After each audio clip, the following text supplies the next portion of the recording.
Now for our big interview, state capture whistleblower Themba Maseko is wearing a new hat. He's been appointed as Director of the Executive Development Unit at Wits University School of Governance.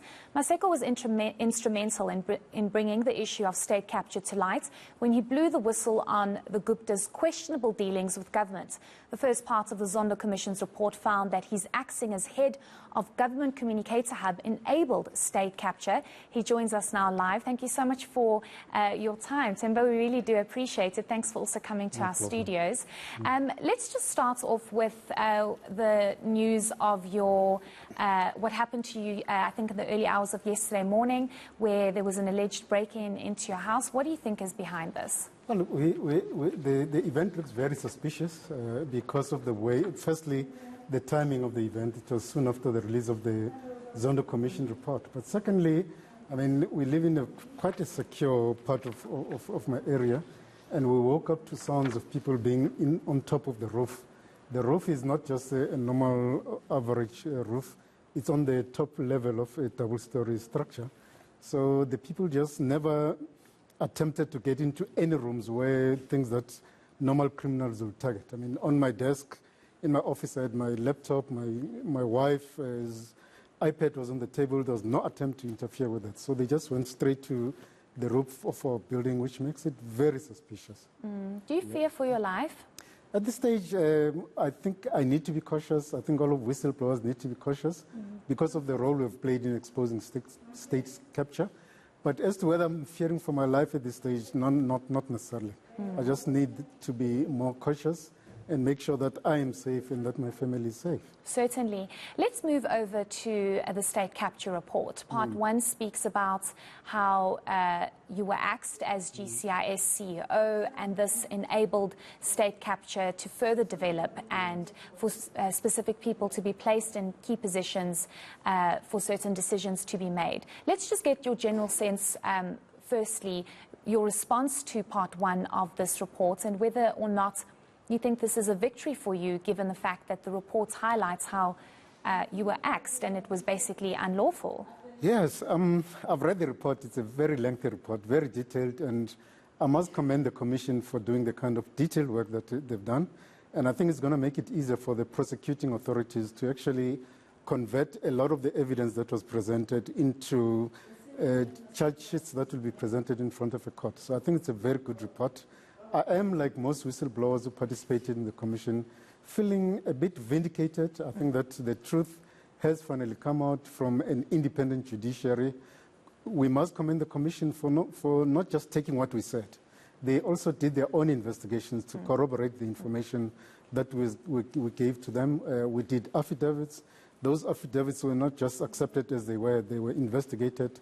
So I'm feeling actually quite good that, in fact, we were vindicated, but the fact that the Commission is actually doing the kind of work that gives us, as a country, a good understanding of what really transpired during state capture period, I think it's something very good. Yeah. Certainly. Let's go into your relationship with then President Jacob Zuma. And I know you speak a lot about this in your book, and you've mentioned it even at the state capture inquiry. But I want us to go into did you know something was happening? Did you know that something was cooking when you were trying to get access? You were the head of the communication hub, government's communication hub, but you struggled to get access to then President Jacob Zuma. Did you suspect anything was going on at the time? Look, at the time, many of the DGs and heads of departments who were part of the Mbeki administration were getting a sense that we're getting a cold shoulder from the new administration. Many of the ministers were coming in, were part of the so-called Zuma faction at the time, were coming in with a suspicious mind, believing that, in fact, all of us who worked in the Mbeki administration were part of the Mbeki faction. So they treated us with a bit of circumspect. In my case with Zuma, I think that because GCA as a spokesperson of government works very closely with the incumbent president. So there was an assumption that I'm an Mbeki person. So I got a cold shoulder treatment from him. I never had the opportunity to have a one-on-one session with him as president of the country because I was communicating important cabinet decisions, and it was important for me to interact with the head of state to say, this is the decision this is how I'm planning to communicate it. What is your input as president? I did that with Mbeki. I did that with Kgalema Motlanthe when he was president. But unfortunately, when Zuma came, it became impossible. I never had a single meeting with him. So I knew that something was cooking. But I decided to focus on my work as a good civil servant because I knew that I was there to serve not a president of an ANC who was serving at the time. I was there to serve the people of the country, to serve the whole cabinet, and to be loyal to the Constitution. So I never allowed that to bother me quite a bit. But to answer your question, yes, I knew that something was cooking, and I expected something to happen, not as drastic as it eventually did.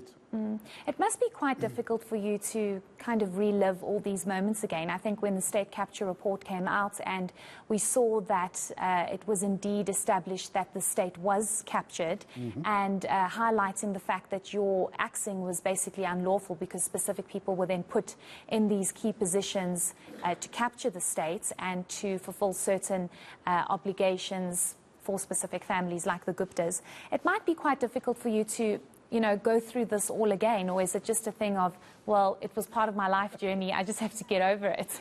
Look, it's not easy because you have to tell the same story several times. And that's why I decided to even put it in a book so that when people want to know the story, they can just go to the book. I don't need to speak to millions of people. But it's important to tell the story because I think that we went through a very difficult phase in our history. And it is important for South Africans to know what exactly happened. And me telling the story in my own words, because for too long the story has been told by either people like yourselves, journalists, analysts, professors, and it was important for us who were involved in the process to actually tell the story. But it is difficult. I wish I could say it's over, but it's not over because as the Commission has concluded its work or it concludes its work, there is a great possibility that there may be prosecutions. And when cases go to court, whistleblowers may be expected to come and testify and give evidence in a court of law. So I suspect that this is going to be a long journey for the next few months, but indeed I believe it's a story that still needs to be told because we're still living through the remnants of state capture. So much damage has been caused to the state, and we're going to continue to tell the story.